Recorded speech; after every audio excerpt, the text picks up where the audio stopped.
Welcome to Let Me Fix This. Enjoy the video. In this video, I will explain how to make a landing page on Webflow.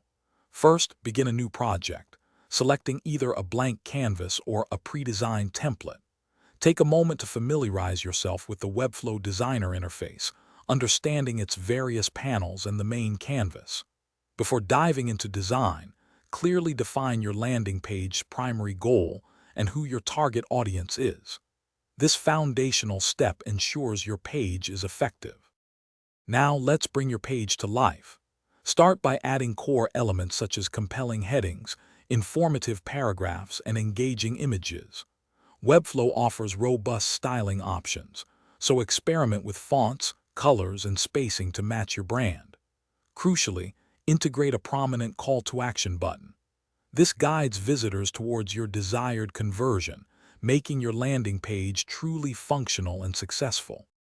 Hey everyone, if you're finding this video helpful, please hit that like button and subscribe for more content. Quick recommendation.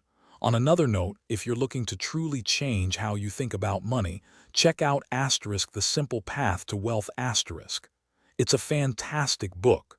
You can find the link for it and other great deals in the description below. Now, let's get back to the video. A great landing page looks good everywhere. Optimize your design for different screen sizes using Webflow's responsive breakpoints. Always preview your page on desktop, tablet, and mobile devices to ensure a seamless user experience. Once everything looks perfect, it's time to publish. You can launch your Webflow project to a custom domain or use Webflow's secure subdomain, making your page live for the world. Thanks for watching. If you found this helpful, don't forget to like and subscribe.